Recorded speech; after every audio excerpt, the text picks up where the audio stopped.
আল্লাহু আকবার, আল্লাহু আকবার, আল্লাহু আকবার,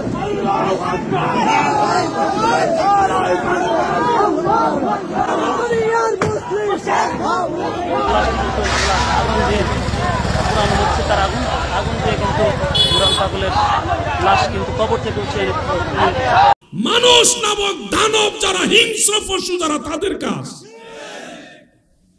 আরে একটা পশু, একটা শিয়াল, সেও তো একটা লাশ কবর থেকে আদর করে আস্তে আস্তে কামড়ায় কামড়ায় খায়। মানুষ মরে গেছে, সেই মরা লাশটা পর্যন্ত নিরাপদ না।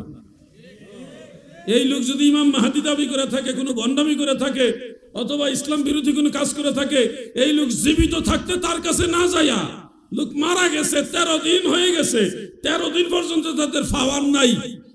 13 দিন পরে তাদের পাওয়ার এসে একটা মরা মানুষ, হোক সে মুশরিক, হোক সে কাফের, হোক সে অন্য ধর্মের লোক, কোন মরা মানুষের লাশ কবর থেকে তুলে আগুনে পুড়িয়ে ফেলা, এটা ইসলামের শিক্ষা না। রাবার নামের আগে লাগাইছে তৌহিদি জনতা।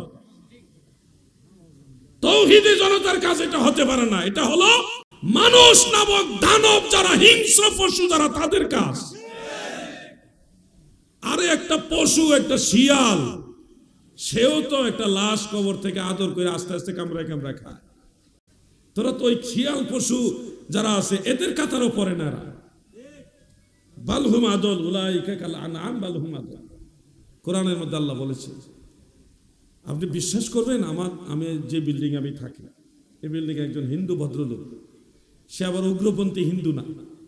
হিন্দুদের মধ্যে অনেক রকম আছে, সে মুসলমানদেরকে মহব্বত করে, কিন্তু হিন্দু ধর্ম হইলেও সে উগ্রপন্থী না। সে আমার ভাই মাওলানা তামিম বিল্লাহ সাহেবকে বলতেছে, তামিম বিল্লাহ সাহেব, আপনারা তো ইসলাম ধর্মের মধ্যে অনেক ভালো খেদমত করেন, কিন্তু আপনাদের ধর্মের এটা কোন শিক্ষা যে একটা মানুষ মারা গেছে, 13-14 দিন পরে তার লাশটা কবর থেকে তুইলা এই আগুন দিয়া জ্বালাই দিলেন, এই এত বড় একটা নির্মম কাজ আপনারা ইসলাম ধর্মে করেন না, এটা কেমন ধর্ম আপনাদেরটা? কেমন ধর্ম আপনার এটা? ইসলাম ধর্মের ভাবমূর্তি নষ্ট করেছে এরা। আপনি জানেন, খ্রিস্টান যারা, ভিন্ন ধর্মের লোক যারা, তারা বলতেছে বাংলাদেশ এমন একটা দেশ, বাংলাদেশ এমন একটা দেশ যেই দেশে মানুষ মারা গেলে সেই মারা যাওয়ার পরে কবর থেকে লাশ তুলে আগুনে পুরো, এমন দেশ বাংলাদেশ। তার মানে বাংলাদেশের প্রশংসা করছে না কি? আপনি দিকে সুনাম করছে। কোথায় গেছে বাংলাদেশের অবস্থান? তৌহিদি জনতা। আরে এরা তো আসলে তৌহিদি জনতা না, এরা ব্যানার লাগাইছে তৌহিদি জনতার, কিন্তু এরা অরিজিনালি হলো ইহুদি জনতা। এরা বাংলাদেশের ইজ্জত নষ্ট করছে, ইসলাম ধর্মকে প্রশ্নবিদ্ধ করছে, ইসলাম ধর্মের সম্মান নিয়ে মানুষকে কথা বলার সুযোগ করে দিচ্ছে। সেই লোক কি করছে না করছে, তার জীবিত অবস্থায় তার সাথে কথা বলার দরকার ছিল না? যে আপনি এটা কেন বলতেছেন, কিসের ভিত্তিতে বলতেছেন? জীবিত থাকতে তার কাছে না যায়া, মারা যাওয়ার পরে লাশ কবর থেকে তুইলা বাইরে হইতেছে, লাশের আগুন দিয়ে জ্বালাইছে, জ্বালানোর অবস্থা আবার লাঠি দিয়ে পিটাইতেছে লাশের। আর একটা মানুষ মারা গেছে, সে আল্লাহর দরবারে চলে গেছে, তার আমল নাম আল্লাহর কাছে, এখন তার এখন কোনো ক্ষমতা নাই, সবকিছু আল্লাহর দরবারে। তুমি এখন তার বিচার করতেছো লাঠি দিয়ে আঘাত করে, আগুন দিয়ে পুড়ায়। এটা কোন ধর্ম? এটা কখনো ইসলাম ধর্মের কাজ হতে পারে না। তৌহিদি জনতা নামে কোথাও যদি কোনো ধরনের মব সৃষ্টি করার চেষ্টা করা হয়, আপনারাও মুসলিম জনতা ব্যানার দিবেন। কি জনতা দিবেন? ঘুমাই রয়েছেন না আপনারা? কোথাও যদি তৌহিদি জনতা নাম দিয়া কোন ধরনের অকারেন্স করে, মব সৃষ্টি করে, আপনারা নাম দিবেন আমরা মুসলিম জনতা। মুসলিম জনতা দিয়ে সেই মবকে রুখে দিতে হবে। আল্লাহর ওলিদের দেশকে পবিত্র দেশ রাখতে হবে। তারা যেই কায়দায় মব সৃষ্টি করে, তাদের কায়দা দিয়ে তাদেরকে রুখে দিতে হবে। এমনি এমনি কিছু হবে না। আমরা মুসলিম জনতা। আমরা কি জনতা বলেন? আমরা কি জনতা?